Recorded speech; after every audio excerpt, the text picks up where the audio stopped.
Historia número 10. El gran diluvio. Fuera del arca, la gente seguía su vida como antes. Todavía no creían que el diluvio vendría. Tienen que haberse reído más que nunca.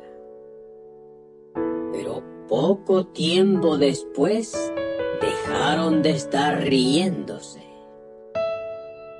De repente empezó a caer agua. Cayó del cielo como cuando uno derrama agua de un cubo. Noé tenía razón.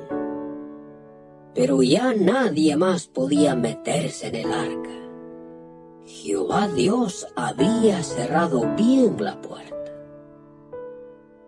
Pronto, todo el terreno bajo quedó cubierto. El agua parecía grandes ríos. Empujaba los árboles y movía grandes piedras y hacía mucho ruido.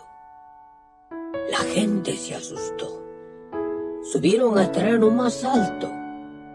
¡Ay! Cuánto deseaban haber prestado atención a Noé y haberse metido en el arca cuando todavía tenían la puerta abierta. Pero ahora era demasiado tarde. El agua siguió subiendo y subiendo. Por 40 días y 40 noches cayó agua del cielo. Subió por las montañas y pronto hasta las más altas quedaron cubiertas. Tal como Dios había dicho, toda persona y animal que estaba fuera del arca murió. Pero todo el que estaba dentro estaba a salvo. Noé y sus hijos habían hecho un buen trabajo al hacer el arca. El agua la levantó y ella flotó por encima. Entonces, un día, cuando dejó de llover, el sol empezó a brillar. ¡Qué vista!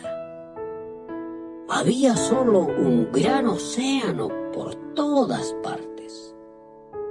Y lo único que se podía ver era el arca flotando encima.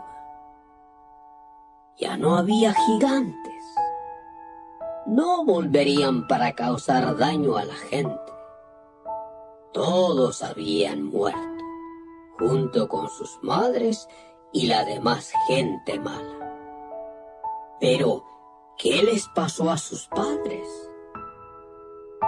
Los padres de los gigantes no eran en verdad gente humana como nosotros. Eran ángeles que habían bajado a la tierra para vivir como hombres.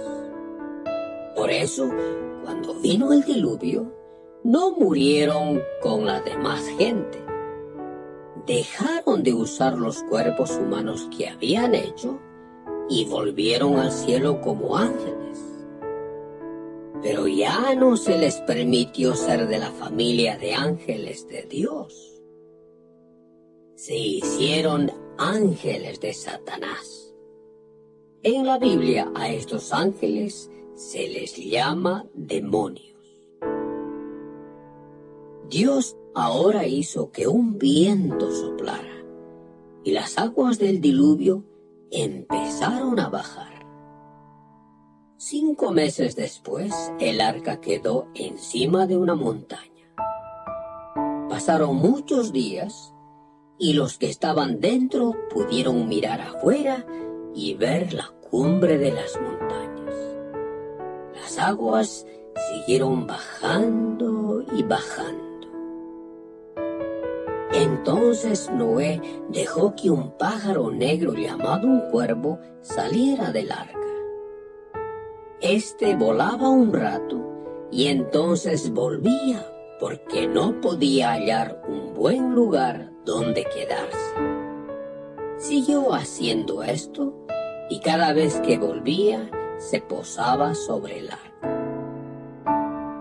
Noé quería ver si las aguas se habían escurrido de la tierra, así que después mandó una paloma desde el arca.